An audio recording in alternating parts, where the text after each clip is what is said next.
ए राजा जी का है बोल। एगो बात कही। बोल का कहा तारी। हाई घरवा में रहत रहत ने मन एकदम उबिया गल बटो। काहे ठीक ना लगा था का? ना एकदम ना निक लगत हो। चलता तनी शहर घुमा देता हो। ताजमहल में रहू का तो घरे अच्छा ना लगता। अरे शहरिया में महल वहल बनवल जाई हो। अरे बाबू ले जाके घुमा दे तनी। अच्छा बताओ। हाई सुना हमार बतिया। सुनाओ। घरवा से माने गए घाई रजऊ चल के शहर हमें घर ला बनाई रजऊ।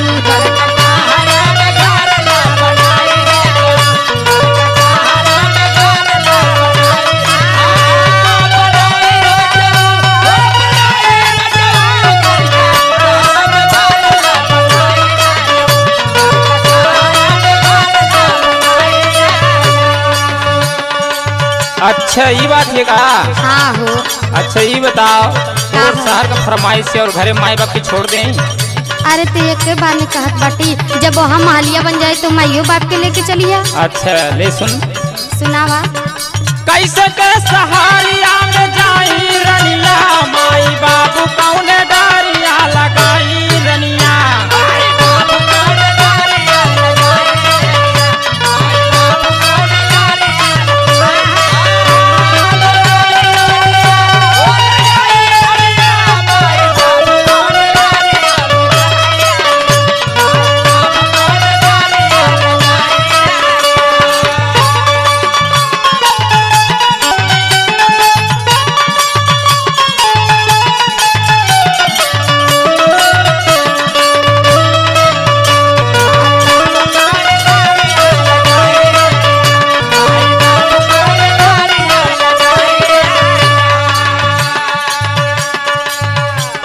अरे बोला हो।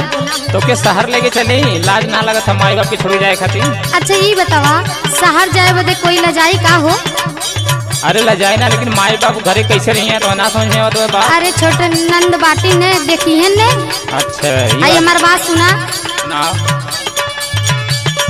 सासया ससुर के लाज नाही माया।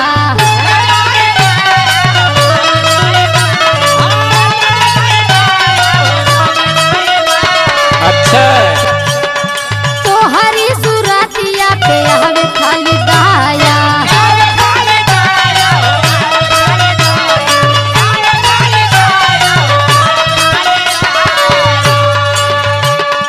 तनको हमके मया वया ना लगत हो। खाली जाना थी। हमरे दिल में तोहरे लिए प्यार बा। और तोहरे सूरत हमरे दिल में बसल बा। सासया ससुर के लाज नाही माया।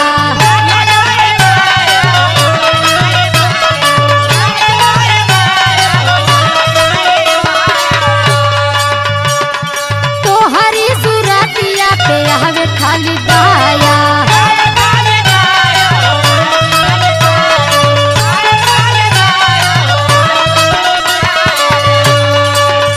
करे कहा हो? खाली हमरे से तो दया वाले माई बाप कहाँ गई हैं।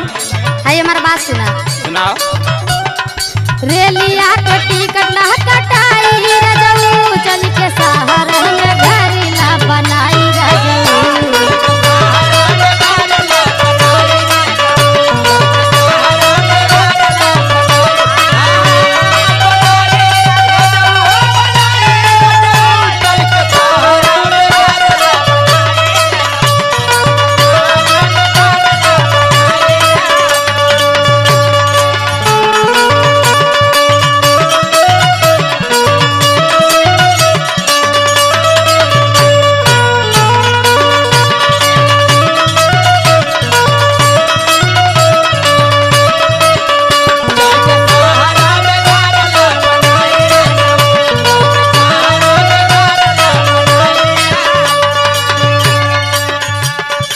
करे तो के पता ना हो कि हम माई बाप का केलवा संतान है।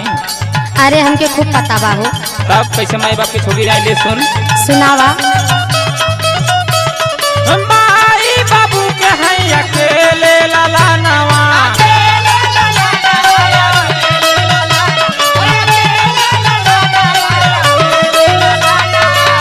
सुनत हो ना?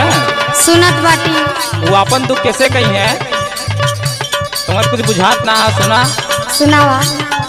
दुखया पर कहीं है माई के करे समानवा।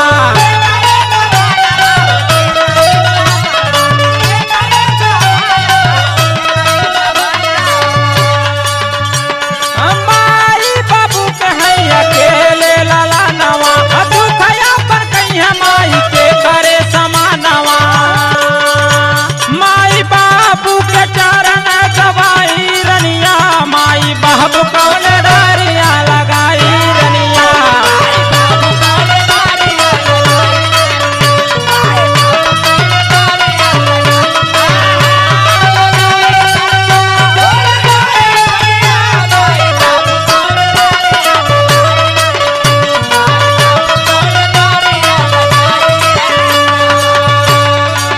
ए राजा जी बोला मान गईली माई जन्म देवे वाली माई होनी हाई हमार बात सुना। हाँ अब तू लाइन पे अलू। तोहरो परी चली हली हमारो सजनवा,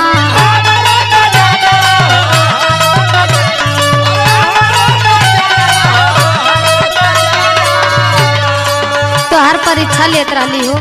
अच्छा ये बात रहे। और काने माई बाप के करे ना, हम तो केहू के बिटिए है। वह बात तो समझावत रहनी। हाय सुना सुनावा। तोहरो परी चली हली हमारो सजनवा,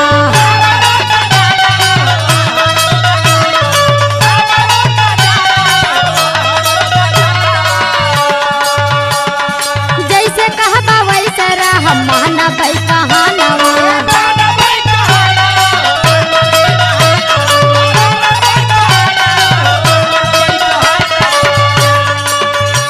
ये साजन बोला जैसे कहबा वैसे रहा हो। हाँ। लेकिन हाई अपन घरवा छोड़ के ना जाए कहीं। अब बहन के दिल वाली बात कह दू।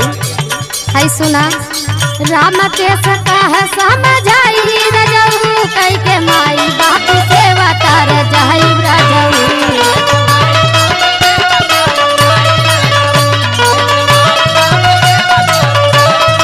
ओ माई बाबू कौन डरिया लगाई रनिया, कई के माई बाप सेवा तार जाई रजऊ। माई बाबू कौन डरिया लगाई रनिया। चल के शहर में घरिया बनाई रजऊ।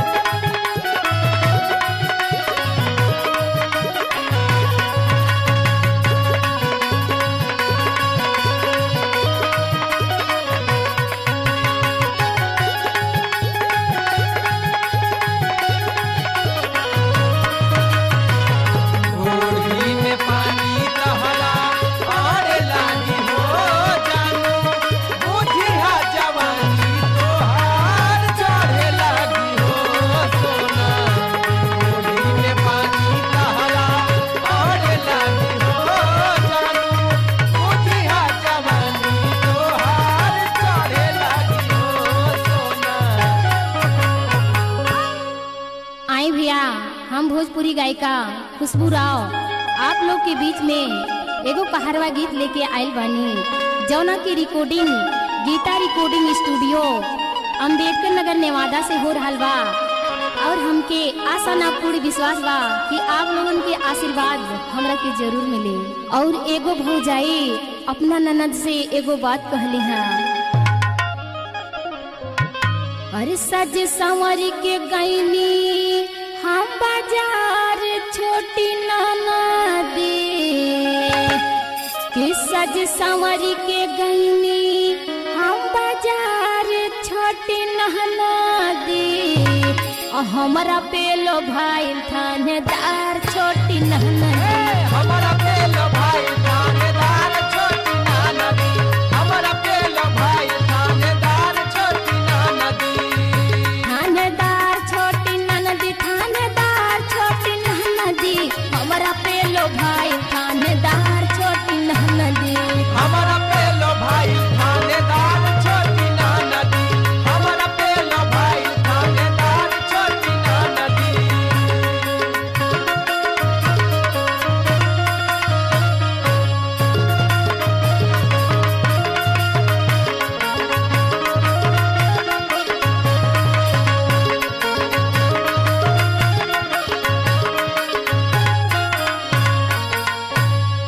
आगे का कहली है कि वो हीरे बजरिया में खरीदे लगलो पाया, कि वो हीरे बजरिया में खरीदे लगलो पायल, अरे आँखिया दबहले बा सोनार छोटी नदी, आँखिया दबैले बा सोनार छोटी ना नदी, आँखिया दबैले बा सोनार छोटी ना नदी, सोनार छोटी नदी, सोनार छोटी नदी, आँखिया दबहले बा सोनार छोटी नदी। आँखिया दबैले बा सोनार छोटी ना नदी, आँखिया दबैले बा सोनार छोटी ना नदी।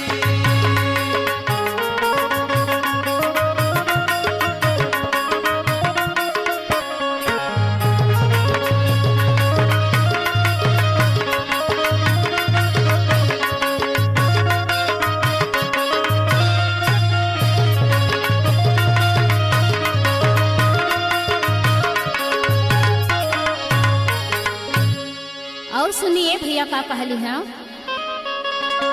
कि वो हीरे बजरिया में हम पहिने लगली चूड़ी,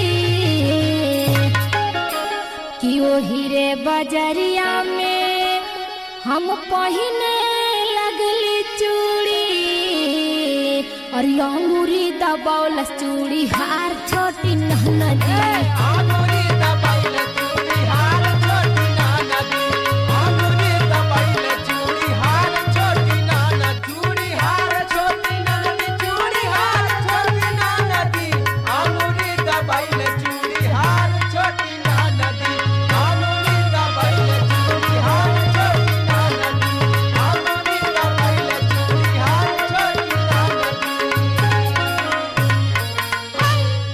इतने नाये भैया आगे का कहली है बड़ा प्यार से, अरे आवत रहनी घरवा त रहिया में खुशबू, कि आवत रहनी घरवा त रहिया में खुशबू, देखी सीटी मरल राजकुमार छोटी नदी, देखी